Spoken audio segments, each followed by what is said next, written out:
নমস্কার বন্ধুরা, ইস্যু গল্প শোনাইতে তোমাদের সকলকে স্বাগত জানাই। আজকের গল্প টান, লিখেছেন সরজিৎ ঘোষ। প্রায় 6 মাস পর অহনা বাপের বাড়িতে এসেছে ছেলেকে নিয়ে। অহনার ছেলের বয়স 5 বছর। বাপের বাড়ি কলকাতা হলেও অহনার বিয়ে হয়েছে মেদিনীপুরের কাছাকাছি একটা গ্রামে। একমাত্র মেয়ের বিয়ে দিয়ে মেয়েকে নিজের কাছে কাছেই রাখতে চেয়েছিলেন সুলতা, অর্থাৎ অহনার মা। কিন্তু সেই ইচ্ছে আর পূরণ হয়নি। একটা আক্ষেপ থেকেই গেছে সুলতার। অহনার বিয়ে হয়েছে 7 বছর হতে চলল। ব্যাংকে চাকরি করা ভালো ছেলে, মেদিনীপুরে বাড়ি বলে সুলতার প্রথম থেকেই আপত্তি ছিল। তবে অহনার বাবা মণিশঙ্কর বাবু বলেছিলেন, সব সময় নিজের পছন্দ মতো সব কিছু হয় না সুলতা।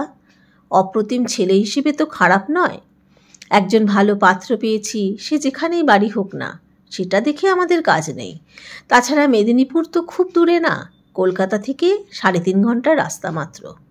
সুলতার অনিচ্ছা সত্ত্বেও অহনার মেদিনীপুরেই বিয়ে হয়। কথায় বলে, জন্ম মৃত্যু বিয়ে 3 বিধাতা নিয়ে। বিয়েটা যে কার সাথে কার হবে সেটা আগে থেকে বোঝা মুশকিল। তবে দেখাশোনা করে বিয়ে হলেও অপ্রতিমকে পেয়ে অহনা খুশি। অহনার এখন সুখের সংসার।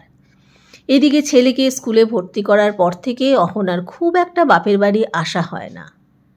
এবারে এসেছে দিন 7 থাকবে বলেই। 2 দিন থাকার পর অহনা দেখল ছেলে কিছুতেই থাকতে চাইছে না। গ্রামে খোলামেলা পরিবেশে থেকে অভ্যস্ত, সেখানে আশেপাশে সবাইকে দেখতে পায়। তাছাড়া দাদু ঠাকুমাও ভীষণ ভালোবাসে নাতিকে।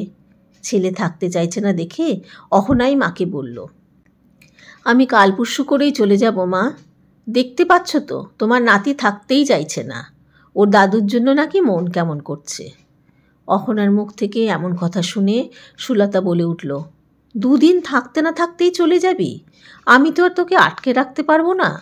তোকে একটা কথা বলি, ওই পরিবেশে থেকে ছেলে কিন্তু মানুষ হবে না। কলকাতায় চলে আয়, এখানে অনেক ভালো ভালো স্কুল আছে। শহুরে আদব কায়দায় বরং মানুষ হোক। মেদিনীপুরের ওই গেঁয়ো পরিবেশে কি আছে বলতো? সুলতার এমন কথা শুনে হেসে ফেলে অহনা। হাসতে হাসতেই অহনা বলে, তোমার ভুল ধারণা মা। যে মানুষ হবার সে এমনিতেই মানুষ হবেই। তবে হ্যাঁ, গাইডটা দরকার। জানো তো মা, অনেক ভালো ভালো স্কুল মেদিনীপুরেও আছে। সে তুই যাই বলিস, তোর ছেলের স্বভাব খারাপ করে দিচ্ছে ওর দাদু ঠাকুমা। ওইটুকু ছেলের হাতে 200 টাকা দিয়েছে ওর দাদু। আমি শুধু তোর ছেলেকে বলেছি, দাদু টাকা দিলে বলবি আমার মা বকবে। আমাকে তোর ছেলে বলে কি না, তোমার থেকে আমার দাদু অনেক ভালো। তুই ভাবতে পারছিস? নিশ্চয়ই শেখায় ওরা, না হলে আর এমন কথা বলে? তুই গিয়ে বারণ করিস টাকা যেন ওর হাতে আর না দেয়।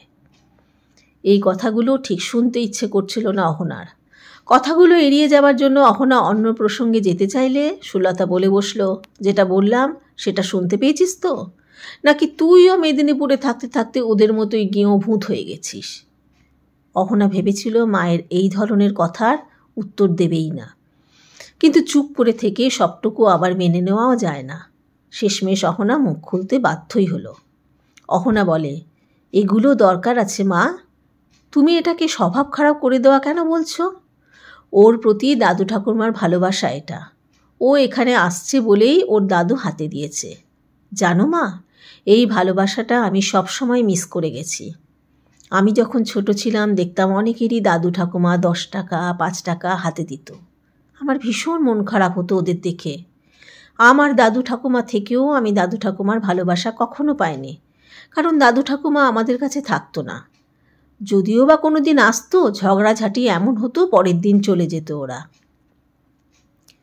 তাই এই ব্যাপারটা নিয়ে তুমি আমাকে কিছু বলো না অন্তত। তোমরা যেমন তোমার নাতিকে ভালোবাসো, তেমনি ওর দাদু ঠাকুমাও ওকে ভালোবাসে। আমি যেটা পাইনি বলে আক্ষেপ করি, আমার ছেলে বড় হয়ে সেই আক্ষেপ যেন না কখনো করে। নিজেকে অপরাধীর কাঠগড়ায় দাঁড় করাতে পারবো না মা। অহনার কথাগুলো শুনে সুলতা রাগে রি করে ওঠে। কি বলিস? তুই আমাকে জ্ঞান দিচ্ছিস? তোর ভালোর জন্যই বললাম। ছোটরা তো বড়দের দেখেই শেখে। ভালো পরিবেশে থাকলে তবেই ভালো কিছু শিখবে, তা না হলে ওই মেদিনীপুরে থেকেই দাদু ঠাকুমার মতোই হবে। আবার বলছি মা, তুমি ঠিক কথা বলছো না। বড়দের আদর্শে ছোটরা চলে, যেটা ভুল সেটা ভুলই।